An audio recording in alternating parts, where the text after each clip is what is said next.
არც იყოს მომგებიანი, რაც თქვენ ახლა ახსენეს, რას გულისხმობთ ამაზე რა? მე ვგულისხმობ იმას, რომ შეიძლება იქ იყოს და იქ ტოლვილების იძულებით გამოყრაზე არ იყოს საუბარი, არ იყოს საუბარი ეთნოწმენდაზე, არ იყოს საუბარი მთელ რიგ ნიუანსებზე, პოლიტიკურზე, არა მხოლოდ ტექნიკურზე, პოლიტიკურზე, სახელმწიფოებრივზე, რაც ჩვენთვის მიუღებელია, რადგან ის სურათი, რაც უნდა ჩვენ გვეჩვენებინა, ისევე როგორც მოდით ავიღოთ აფხაზეთი.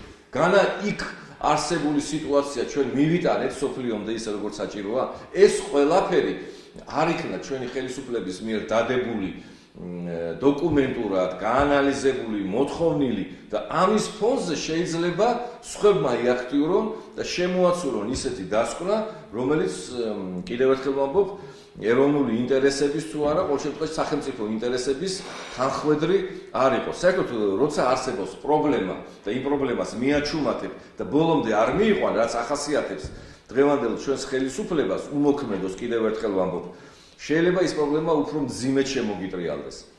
აი ამიტომ ვამბობ, რომ ძალიან გულსატკენი იყო ის, რაც თქვა იქიდან ჩამოსულმა, ჰააგიდან ჩამოსულმა ოფიციალურმა პირმა, პირდაპირ ევროპელები დიპლომატია ერთია და არიან ძალიან პირდაპირ არასოდეს არაფერს არ გეტყვიან, მიგახვედრებენ, გაგიცინებენ, გაგიღიმებენ, მაგრამ ღიმილში ჩადებენ იმას, რასაც შემდეგ დოკუმენტში ასახავენ საკმაოდ მწარეს და მძიმეს. ეს იგრძნობოდა ამ ხალბატონის ნათქვამში. მე არა გამორიცხავ, ის აპირებს გონებ რუსეთშიც წასვლას. ისი მე დარწმუნებული ვარ, რომ მას ორგანიზებას გაუკეთებენ იქიდან და შეუშვებენ სამაჩაბლოში, ცხინვალშიც მივა, შეახვედრებენ იქ ხალხს, დაუდებენ რაღაცა შეთითხმინ თუ რაღაცა სხვა ფაქტებს.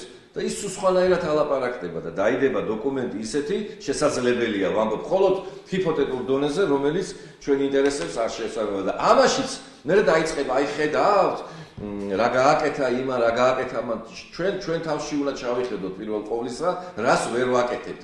ეს უნდა იყოს ამოსავალი, მაგრამ როდესაც ჩვენი ხელისუფლება იმ ტრიბუნასაც კი ვერ იყენებს, ისე როგორც უნდა გამოიყენოს გაეროში, ყველა გამოვიდა და ლიდერები ქვეყნის ბრდღვინავდნენ.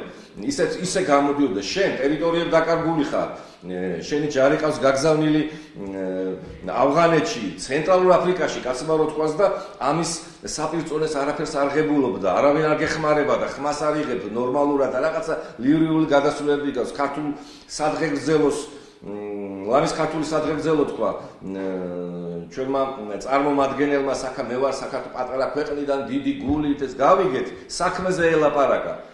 ამიტომ ვამბობ, რომ აი როცა ასეთი რამეა, როდესაც ბაქოში შეხვედრის საშუალება იყო რუსეთის პრეზიდენტთან და ამას ზურგი მიუშვირა, თითქოს ჩვენმა პრემიერამ თითქოს დიდი დევგმირი ყოფილიყოს, ყველა შესაძლებლობების ხელოვნება პოლიტიკა. არც პოროშენკოს სიამოვნებს, თქვათ, მის მეტოქესთან, პოლიტიკურთან და სამხედრო მეტოქესთან, ასე თქვათ, ჭყალებში საუბარი, მაგრამ ხდება, განზრეული ხდება. ბატონ გიგლა, აუცილებლად მეკითხოთ გაზპრომის თემასთან დაკავშირებით, რაც ამ დღეებშია და გუშინ კახაკალაძემ დეტალურად ახსნა ის წარსული ისტორიები რუსეთთან დაკავშირებით, რაც ყოფილ ხელისუფლებას ჰქონდა. სულხან საბა ორბელიანს ეს მეორედ ვამბობ, უკვე აქვს ასეთი კარგი ტერმინი და არაკი უკან მიდევნებული ლამპარი. ლამპარმა, რომელსაც წინ უნდა გაგინათოს, უკან რომ მიადევნებ, ესეა დღევანდელი ხელისუფლების საქმე.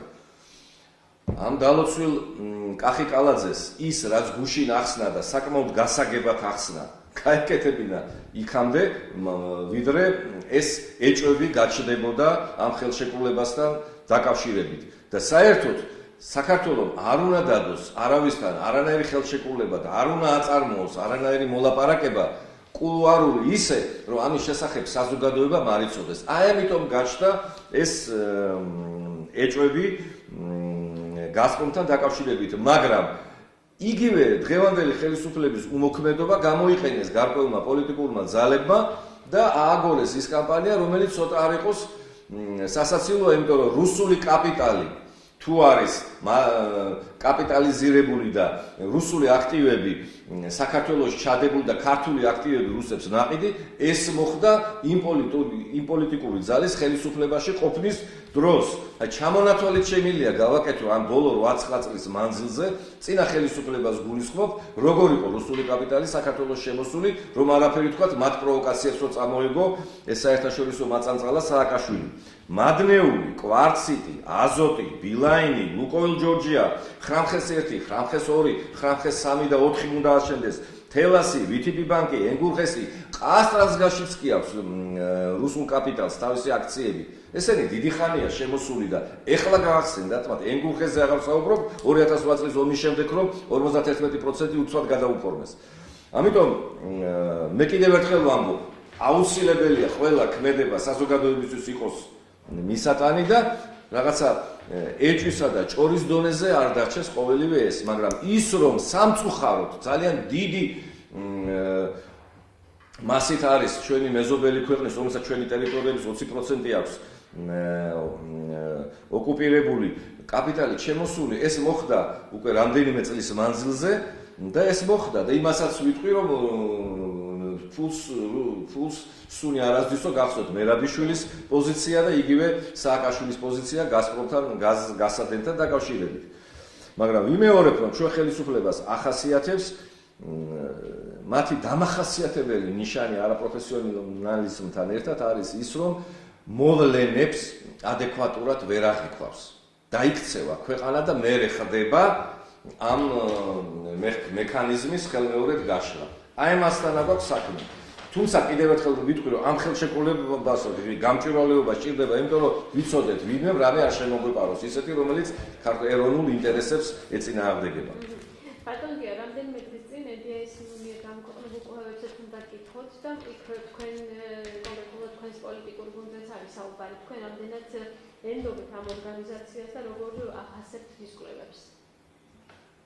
NDI თავისთავად სერიოზული ორგანიზაცია შეუზღუდავი ბიუჯეტით.